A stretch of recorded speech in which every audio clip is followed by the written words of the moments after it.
I moved into my new house just a week before Halloween, and the neighborhood already felt too quiet. Boxes were scattered across the living room, and the old wooden floors creaked with every step I took. That night, a storm rolled in, and the wind rattled the windows in a way I hadn't expected. I kept telling myself it was just the house settling, but the unease wouldn't leave me. By the time the storm hit full force, the power went out, plunging the house into darkness. I grabbed a flashlight from the kitchen drawer and tried to convince myself I was imagining things. The shadows danced along the walls, stretching and shrinking with every flicker of the weak beam. Something about the emptiness made the air feel heavier, almost like someone was watching. I moved to the living room and noticed the window by the front door. Outside, in the rain-soaked yard, a shadow stood completely still, unmoving despite the wind. I froze, holding the flashlight tight, unsure if my mind was playing tricks. The shadow didn't resemble anyone I knew, and yet it felt familiar in a way I couldn't explain. I tried to shake off the feeling and walked closer to the window, every step making the wooden floor groan beneath me. My heart raced as I focused on the figure, and I noticed it didn't move at all. Not a twitch, not a step. The rain blurred its outline, but I could just make out the shape of a person standing there. I whispered to myself that it must be a neighbor or a trick of the lightning, but my voice felt hollow. I backed away slowly, and the shadow didn't disappear. I ran to the kitchen and fumbled with my phone, hoping the flashlight app could give me a clearer look. Every corner of the house seemed darker than it should be, and the wind howled like it was laughing at me. I told myself again that it was probably someone taking advantage of the storm, but I couldn't shake the icy fear crawling down my spine. Something scratched against the glass of the front window, soft but deliberate, sending chills through me. I froze, realizing the shadow had moved just enough to be closer, though I hadn't seen it step. My fingers trembled as I reached for the lock on the door, doubting it would make a difference. That's when I heard it, a faint whisper from outside, impossible to place. I tried calling out, hoping someone would hear me, but the storm swallowed my voice. I could feel the weight of the house pressing in, making it impossible to think clearly. My mind raced with every horror story I had ever heard about new houses and Halloween night. The shadow stayed, unblinking, and every instinct screamed that it wasn't leaving. Finally, I decided to grab a knife from the drawer, more for comfort than defense. I held it in front of me and returned to the living room, my steps cautious and measured. The shadow hadn't moved, yet somehow I could feel it shift, a subtle tension in the air I couldn't ignore. I realized I had no idea what it wanted, or if it even had a reason at all. I sat on the couch, flashlight shaking in my hand, and tried to convince myself to wait until the storm passed. My phone had no signal, and the timer on the lights didn't matter anymore. They were gone. The shadow didn't blink, didn't move, just waited, and I understood I wasn't supposed to understand. My mind screamed for logic, but logic felt useless in the presence of something so still. The storm didn't let up, and I stayed glued to the couch, clutching the knife like a lifeline. The shadow outside hadn't moved an inch, yet I felt its gaze burn through the glass. Every sound of wind or rain seemed amplified, as if the house itself was holding its breath. I tried to calm my racing heart, but every second stretched into an eternity. I forced myself to stand and approach the window again, careful not to make a sound. The shadow remained, perfectly still, its outline distorted by the rain streaking down the glass. My reflection in the window made me flinch, and for a brief moment I thought it was mimicking me. A shiver ran down my spine, the kind that makes you wish you could disappear. I stepped back and scanned the yard, flashlight sweeping over the soaked grass and the twisted branches of a nearby tree. Nothing else was there, just the storm and that unmoving figure. My thoughts raced between rational explanations and primal fear I couldn't name. I realized how alone I truly was, even with the house full of rooms and memories waiting to be made. I tried dialing 911, but the storm must have knocked out the cell towers. No signal appeared. I cursed under my breath, feeling trapped, and considered running outside to confront the figure. My legs shook as I approached the door, listening closely for any sound that would give me an advantage. The shadow didn't move, but I felt its presence like a weight pressing against the glass. I grabbed a flashlight and held it up to the window, shaking as I focused on the shadow. For the first time, I thought I saw a face, pale and unreadable, staring back at me through the curtain of rain. My stomach turned, and I stumbled backward, almost dropping the flashlight. I realized that fear wasn't just in my mind. It was sitting in the yard, waiting, patient and silent. Then a loud crash came from upstairs like something heavy had fallen over. My pulse spiked, and I froze, listening as the storm roared outside. No one else was in the house, I reminded myself, but every instinct screamed that wasn't true. The shadow outside didn't move, yet it felt connected to the sound somehow. I climbed the stairs slowly, knife still in hand, every creak under my weight echoing through the empty house.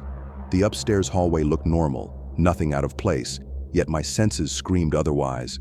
A draft brushed past me, chilling the back of my neck as if someone had passed. I turned sharply, but there was nothing there, just the storm and silence that felt too heavy to ignore. I reached the master bedroom and checked every corner, the flashlight trembling in my grip. Everything was normal, yet the unease didn't fade. It settled deep in my chest.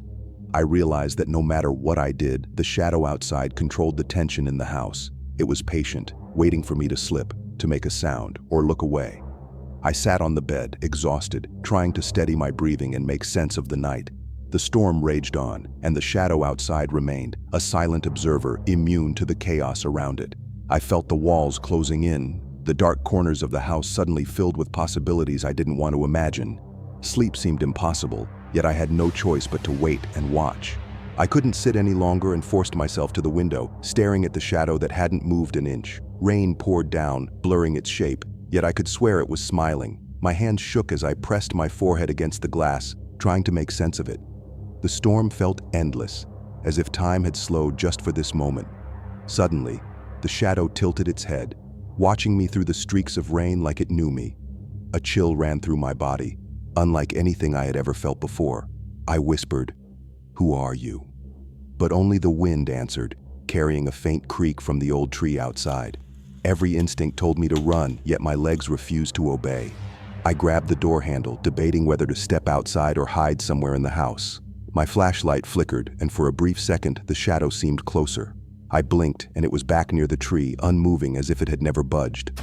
My heart pounded in my ears, and fear clawed at my mind relentlessly. I decided to move to the kitchen, thinking maybe the back door offered an escape route. Each step was deliberate, the storm's roar masking my careful movements. I checked every corner, imagining the shadow could be anywhere inside now. The house felt alive, every shadow stretching longer, twisting with intent I couldn't understand. I froze when I saw the living room window from the kitchen doorway. The shadow wasn't there anymore. My stomach dropped as I realized it could be anywhere, or nowhere at all. I felt eyes on me, and for the first time I wasn't sure if it was outside or inside. Panic bubbled up, and I wanted to scream, but no sound would come.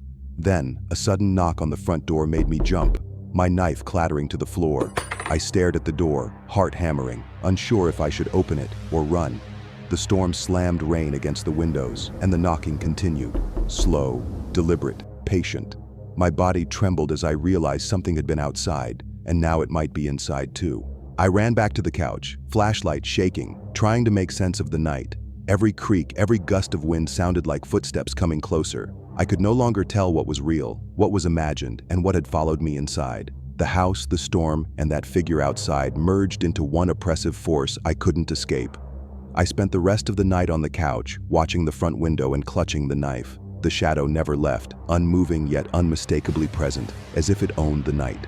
Morning light finally seeped through the curtains, washing away the storm but not the fear.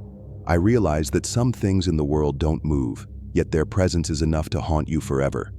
Even now, I check the front window during storms, expecting that shadow to return.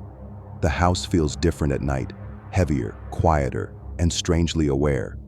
I never saw anyone approach the house, yet the figure was always there, waiting, patient, silent. Some nights I wonder if it's still out there, watching, and I hope I never find out. If you enjoyed this story, be sure to like, share, and subscribe. Our first Halloween in the new house was supposed to be exciting, but the air felt heavy from the moment we moved in. Boxes were still stacked in the corners, and shadows stretched strangely across the living room walls. I tried to focus on decorating, but every creak of the floorboards made me jump. My little brother, Tommy, seemed unusually quiet, glancing at every hallway with wide eyes. As evening approached, the sky turned dark, clouds hanging low and motionless, blocking out the last light. We had just finished carving pumpkins when Tommy tugged at my sleeve. He whispered, "I think there's a man in the hallway," his voice barely audible. I laughed nervously, telling him it was probably a shadow or his imagination. Tommy's eyes didn't leave the hallway, and I noticed his lips trembling slightly. I grabbed a flashlight and moved toward the corridor, trying to reassure him. The hall looked empty, nothing out of place, just the ordinary beige walls and family pictures. Still, an unsettling chill crawled up my spine, and my pulse quickened for reasons I couldn't explain. I knelt down to Tommy's level and asked him to describe what he saw. He pointed at the far end, his fingers shaking, insisting a man stood there silently. I stepped closer, squinting into the shadows, but saw nothing but the familiar furniture. Something in his expression made me pause. He wasn't lying and he wasn't joking. I told him to stay close and moved down the hall slowly, flashlight in hand. The air felt thicker here, heavier than the rest of the house. Every small sound, creaking floorboards, faint wind outside, seemed amplified. I had never felt so aware of my surroundings, as if the house itself were watching. As I reached the end of the hallway, the flashlight flickered, casting long, wavering shadows on the walls. Tommy clung to my side, whispering that the man hadn't moved an inch. I tried to rationalize it. A coat hanging strangely, a trick of the light, maybe even my own nerves. Yet my instinct screamed that there was something in that hallway I wasn't seeing. I backed up slowly, keeping my eyes on the end of the hall. My mind raced with every story of haunted houses I had ever heard. The quiet seemed unnatural, as if even the wind had been silenced. A sudden draft brushed past me, cold and unexpected, making my skin prickle. I turned to Tommy, who was staring past me, eyes wide and frozen. I felt my throat tighten as a shiver ran down my spine. The shadows shifted in a way that didn't match the light, subtle but wrong. Something about the air itself seemed different, tense, and impossible to ignore. We moved back toward the living room, neither of us speaking, both glancing back constantly. The hallway remained empty, yet the unease lingered, a presence felt, but unseen. I realized that whatever Tommy had seen might not have been corporeal. That thought alone made me hesitant to return to the hall, even for a second. We sat in the living room for a few minutes, trying to convince ourselves it was just imagination. Tommy clutched his small blanket, eyes darting toward the hallway with every flicker of the candlelight. I kept checking the windows, half expecting someone to be standing outside, though it made no sense. The storm outside picked up, rain pelting against the roof and wind rattling the shutters. Shadows from the flickering candles danced across the walls, growing longer, twisting oddly at the corners. I tried to laugh it off, telling myself the old house just reacted strangely to weather. Tommy suddenly whispered, "He's moving," and I froze, unsure if my ears were tricking me. I grabbed the flashlight again, shining it down the hall cautiously. Nothing seemed there, yet a subtle shift in the shadows made my stomach twist. I slowly stood and edged toward the hallway once more, keeping Tommy behind me. Every step creaked, echoing like a warning through the house. The walls seemed unnaturally still, absorbing sound rather than reflecting it. My heart pounded harder with each movement, threatening to betray me. Halfway down the hall, the light flickered violently, and I thought I saw a figure retreating into the shadows. I blinked, but the hallway was empty again, as if whatever had been there vanished. The air felt colder now, pressing in against my skin, making it hard to breathe. I called Tommy's name softly, but he didn't answer right away, frozen with wide eyes. When he finally spoke, he pointed to the ceiling, saying the man was up there. I looked up but saw nothing, only the familiar ceiling beams and the soft shadows of the storm outside. I decided we needed to retreat to the kitchen, trying to break the tension with movement. Every corner we passed seemed to hold a hidden weight, pressing down on us silently. I kept imagining the figure standing in a different spot every time I looked away. Tommy's grip on my sleeve tightened, a silent plea for protection. We made it to the kitchen, and I flicked on the small overhead light. It illuminated nothing unusual, but the contrast made the hallway behind us look even darker. I felt like we were being watched, though the room was completely empty. The fear was subtle but insistent, a weight pressing on our chests. Finally, I suggested we barricade ourselves in the living room until morning. Tommy obeyed silently, and we pushed a chair against the hall entrance. The hallway remained empty, yet the sense of presence lingered, unshakable. I realized then that some things didn't have to be visible to terrify you completely. The night stretched on, the storm outside relentless, rattling the old house with sudden gusts. I sat on the couch, flashlight in hand, watching the hallway like a hawk. Tommy clung to his blanket silently, refusing to look away from the dark corridor. The house felt alive, each creak and groan amplified in the oppressive stillness. A sudden movement caught my eye, a flicker at the far end of the hall. My heart jumped as I shined the flashlight toward it, but the hallway appeared empty. I blinked and the figure seemed to shimmer in my peripheral vision, just beyond comprehension. The realization hit me. It wasn't going to leave, and it didn't need to move.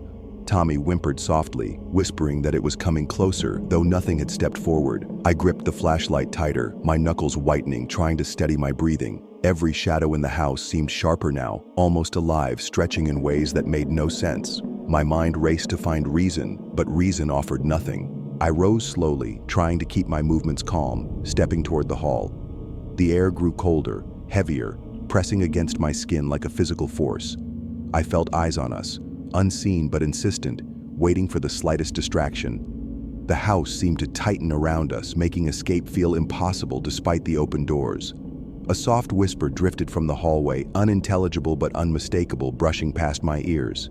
Tommy froze, staring at the hallway entrance, eyes wide with terror. I realized that whatever it was, it didn't need to speak to be understood. Fear alone carried its presence, palpable and suffocating, leaving no room for doubt. I backed up slowly, heart hammering, guiding Tommy toward the safety of the kitchen. Every step echoed too loudly in the unnatural quiet, revealing us to whatever waited. I felt compelled to look back, to confirm that it was still there. The shadow shimmered slightly at the hallway's end, unmoving but undeniable. We barricaded ourselves again, shoving a chair against the hall, praying for dawn. Tommy buried his face in my shoulder, shaking silently, while I strained to hear any sign of movement. The storm continued outside, but the hallway remained still, the silence almost louder than the wind. I realized the figure's presence didn't need motion. It existed in the fear it caused. Morning light finally seeped through the curtains, washing the house in pale color. I peered down the hall. The shadow was gone, yet I felt the memory of it lingering in every corner. Tommy finally relaxed slightly, but neither of us spoke about what we had seen. That day, I learned that some things don't need to show themselves to leave a permanent mark. Even now, when storms hit and the house groans, I glance toward that hallway first. I don't know if it's watching or simply waiting, but the unease never fully leaves. Some nights, I can almost feel it behind me, patient, silent, and immovable. And I remember the first night we moved into that house. The neighbors were quiet, the street unusually still for a Halloween evening, and the air smelled faintly of fallen leaves and dust. I was unpacking boxes in the living room when Ryan, my best friend, dared me to check the attic. At first I laughed, but there was a tension in the air I couldn't explain. The staircase leading up to the attic was narrow and steep, the wood groaning under my steps as I ascended. Dust hung in the air, catching the beam of my flashlight in 1,000 tiny specks. Boxes were stacked haphazardly in the corners, some labeled in the handwriting of previous owners, others completely blank. Halfway up, I noticed the temperature drop slightly, subtle but noticeable. Ryan's voice came from below. "Are you sure about this?" I forced a smile and nodded, trying to mask my unease. The attic smelled faintly of cedar and something else I couldn't place, a metallic tang that made my stomach tighten. At the top, the attic spread out wider than I expected, filled with old furniture and forgotten belongings. That's when I saw it, a small door tucked into a far corner, almost invisible behind a pile of boxes. I had never noticed it before, and it wasn't on any of the house plans we had seen. I swallowed hard and glanced at Ryan, who shrugged nervously. The door looked ordinary, but the air around it felt heavier, like stepping closer would awaken something. My hand shook slightly as I reached for the handle, the metal cold under my fingers. The door creaked open slowly, revealing a room no larger than a closet, yet the air inside felt dense and oppressive. A single chair sat in the center, facing away from us, its wood scuffed and worn. The walls were covered with old wallpaper, peeling in places, and the floor was unnaturally clean compared to the rest of the attic. I stepped inside cautiously, shining the flashlight across the corners and floorboards. Ryan followed, his face pale, whispering that the room felt wrong in a way he couldn't explain. The shadows seemed sharper here, stretching longer than they should, and I could feel my heartbeat in my throat. The chair creaked softly, though no one had touched it, and my stomach twisted with unease. Every box and object in the room seemed deliberately placed, though there was no order. It was as if the space had been waiting for someone to find it, silent and patient, observing us in a way I couldn't see. We explored slowly, moving boxes aside and checking corners, but the room refused to reveal any answers. The light of our flashlights flickered unpredictably, creating shapes that weren't really there. I realized then that some spaces in a house aren't meant to be found. They exist for a reason, hidden and quietly waiting. We lingered in the room for a few minutes, neither of us speaking, both feeling the weight of its presence. The air felt thicker, like every breath required effort, and even Ryan seemed uneasy. I tried to convince myself it was just old architecture and strange lighting, but instinct told me otherwise. A faint scratch echoed from the floorboards behind the chair, subtle enough to be dismissed yet impossible to ignore. I stepped closer, flashlight sweeping over the worn wood, trying to see what caused it. Ryan's hand gripped my sleeve, and I realized he hadn't felt fear like this in years. I turned the chair slowly with my flashlight, revealing its empty seat, yet the sense of being watched didn't fade. Every shadow in the room seemed deliberate, almost purposeful, and my stomach clenched tightly. I wondered if we should leave, but curiosity pinned me in place like a moth to a flame. We began examining the walls and floorboards for hidden compartments, each corner seeming to resist our light. A faint outline appeared on one wall, as if someone had erased a mark hastily. Ryan whispered that it looked like a handprint, though I wasn't sure if he was seeing the same thing. I crouched to inspect a box near the wall, and a chill ran across my arms despite the warmth of the attic. Every object seemed untouched for decades, yet the air made them feel alive, tense with anticipation.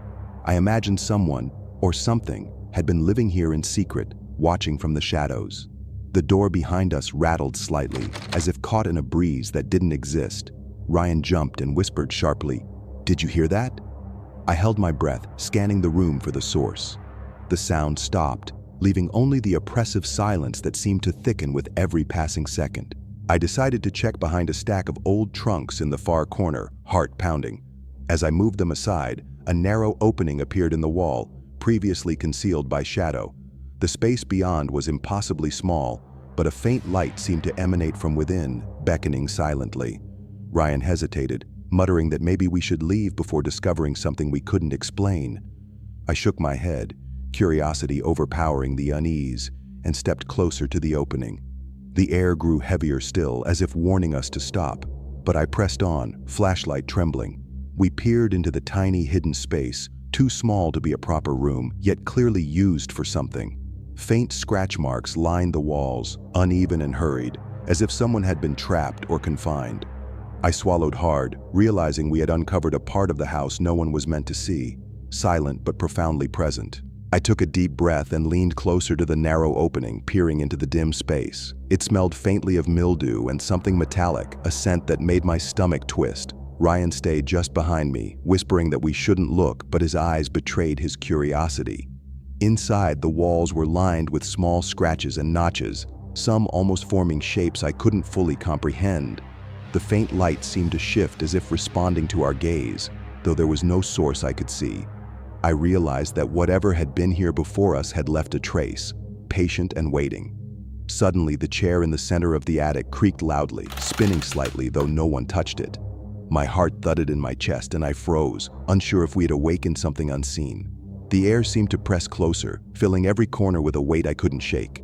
Ryan grabbed my sleeve, urging me to step back, but I couldn't move, drawn to the opening. I felt a presence behind me, though the room was empty, and a whisper brushed past my ear. My flashlight flickered, and for a brief second I thought I saw a figure retreating into the shadows. The room seemed to stretch slightly, impossibly, the walls of the hidden space appearing deeper than before. I realized that the house itself felt aware of our intrusion, reacting silently to our curiosity. Ryan's grip tightened, and I could feel his fear radiating as if it were contagious. I tried to pull away, but my feet felt rooted to the floor, my mind racing with every horror story I'd ever heard. The chair creaked again, inching closer to us, though the floorboards didn't move beneath it. A faint outline appeared near the opening, like someone or something was watching us from within. I backed away finally, dragging Ryan with me toward the staircase, our flashlights trembling. Every corner we passed seemed to hold eyes, yet we saw nothing concrete, only suggestion. The hidden room remained behind us, silent yet profoundly present, a mystery we could not fully comprehend. We descended slowly, both of us exhausted by fear and adrenaline, leaving the attic door slightly ajar. I glanced back once, seeing the shadows within the attic settle as if nothing had happened. Yet I couldn't shake the feeling that the hidden room had registered our presence and waited, patient and unyielding, for the next intruder. Even now, I avoid the attic, but sometimes, late at night, I swear I hear faint scratching or the soft creak of the chair. I don't know if it's memory, imagination, or something still there, waiting. The house holds its secrets quietly, and some are meant to remain undiscovered.